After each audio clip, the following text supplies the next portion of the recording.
Welcome back into the third and final set of the J. Rouse Show. And, of course, you can reach the show at the JRouseShow@live.com, the JRouseShow@live.com. We skipped the intro for the third set because the first set took so long with my man Samuel Joseph, the unlicensed plumber. But we're way behind because I definitely want to get into this Gibbs and Hannity SmackDown.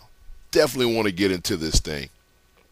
First off, let's take a look at this clip and notice what Robert Gibbs does at the end of this clip. Let's take a look at it and then we'll talk to you on the other side. Take a look at this. But going into the debate, the feeling was that in light of recent comments by Governor Palin, we're going to be talking about William Ayers tonight. Now, let me ask you a question.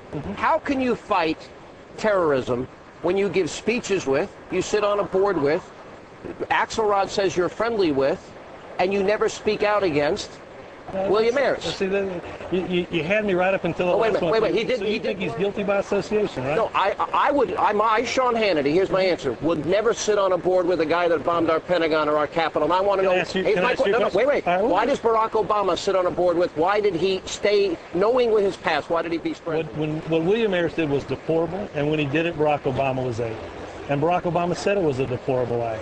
Then why would you sit on a would you sit on a board with? Would you sit on a board that a guy that bombed the Pentagon and wasn't sorry about it? He sat on a charitable board, and a board funded by a conservative Republican and a friend of Ronald Reagan. Was that poor judgment?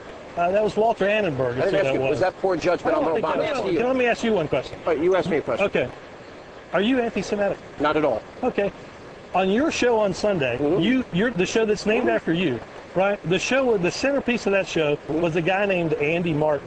I know you're reading your talking points. No, I don't have when I interviewed, hang on, I'm going to answer your question. When I interviewed Malik Shabazz, when I interviewed Al Sharpton, when I interviewed all these controversial figures, you see on Fox, we actually interview people of all points of view, whether we agree or disagree. So the statement you're about to read, Andy Martin called the judge a crooked, slimy Jew who has a history of lying and thieving common to members of his race.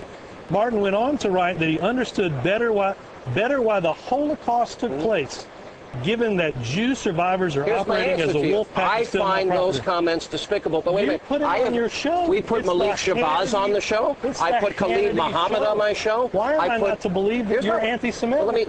Why am I not to believe that everybody that works in the network is anti-Semitic? Because Sean Hannity gives a platform to somebody who thinks Jews are I'm a journalist who interviews people that I'm answering. No. I really wish you wouldn't give a platform to virulent anti-Semites. I will tell you this. Get a law license I'll make a deal with you. If Barack Obama admits that what he did by sitting on a board with, giving speeches with, going over to Ayers' You'll house. admit you're anti-Semitic? No, I will admit to you that I will tell you to be president. It's poor judgment. It is irresponsible and it's reckless to be. Well, let me finish. To be friends with a guy that bombed our Pentagon, was at war with our country, whose motto was to kill our children and kill your parents. Well, I think it's deplorable. And it's deplorable that your candidate for president has not been honest with the American people. Slimy and understands the Holocaust better. I'm explaining. Let me finish first. Because of the way he I'm explaining to you. I can't believe you would give a platform. So you don't want me to interview anybody that I agree with? I can interview only people you disagree with. Put your whole show around him, Sean. Barack Obama. I'm led to believe only that you agree with each and everything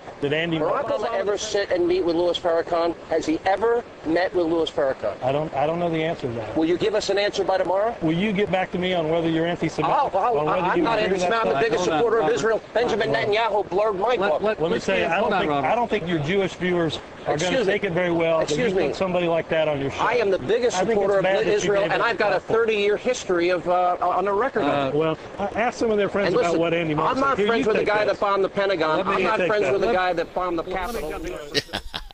I love the part where he handed him the talking points. Sean Hannity. You know, what kills me about Sean Hannity is, I bet you he was licking his lips when Robert Gibbs agreed to come on their show. And he had his punches ready to line up and shoot at the guy. And Robert Gibbs gave him back his own medicine. He was ready, and he was ready for the offensive, and he launched a counter-offensive of his own. It was great to see that clown squirm. And what kills me about Sean Hannity is that he sits there with his holier-than-art-thou view about Barack Obama and this very limited relationship with this guy, Bill Ayers. and try to turn this thing into, terrorist gate, when this guy has shared the stage with a woman, Ann Coulter, who's been on record as saying that she wished the 9/11 bombers would have hit the New York Times. It kills me with this. And what I guess my point is that we expect our politicians to live by a different creed. For example, let's say that someone invited you into a business meeting, and this has happened to everyone that's out there. Before you walk into this business meeting, or someone invited you to take place or be a member of a board, before you decided to walk into that room or be a member of that board, did you require everyone in that room to be vetted? Huh? I'm pretty sure that you're associated with people right now that if you knew their background, you'd run. It's just ridiculous. Ridiculous. The JRoss Show at live.com. Let's get into an email from Jan B. It says, Dear Jay, if you didn't have your head so far up Obama's ass, wow, ouch, you could see what type of person he is. I will admit his relationship with Ayers is being blown out of proportion, but his relationship with Tony Resco is inexcusable. Justify that, and I will rethink my position on Barack Obama. Jan B. Well, Jan, thank you for that nasty email. I'm just joking with you. Let me ask you one question, Jan. Let's say that your friend came to you and said they wanted to sell you a car. And they would sell that car to you for $3,000. Now, that car is worth $6,000, but they'll sell it to you for $3,000. Are you telling me that you would pay $6,000 versus $3,000? My point is this.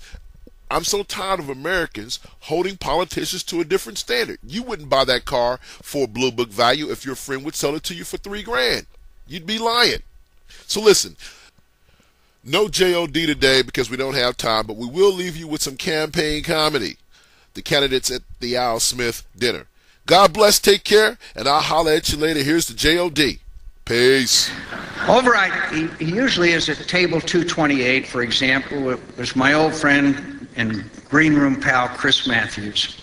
He used to like me, but he found somebody new. Somebody who opened his eyes, somebody who gave him a thrill up his leg. And we've talked about it. I told him, Maverick I can do, but Messiah is above my pay grade.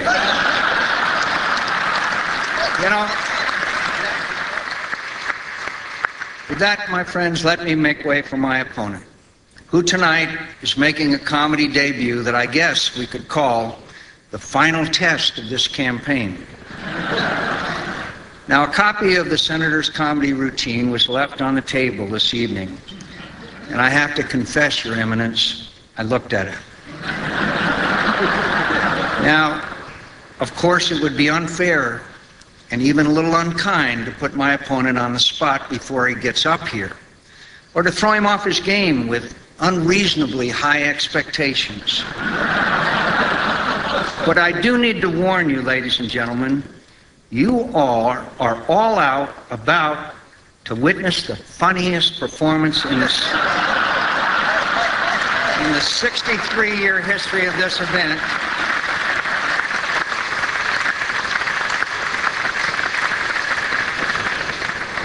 Let's not add to the mounting pressure he must be feeling. Just prepare yourself for non-stop hilarity. The funniest 15 minutes of your life or any other. I think he knows that anything short of that would mar the evening, insult our hosts, and perhaps even cost him several swing states. Senator Obama, the microphone is all yours. The mayor of this great city, Michael Bloomberg, is here. The mayor recently announced some news, made some news by announcing he's going to be rewriting the rules and running for a third term, which caused Bill Clinton to say, "You can do that?"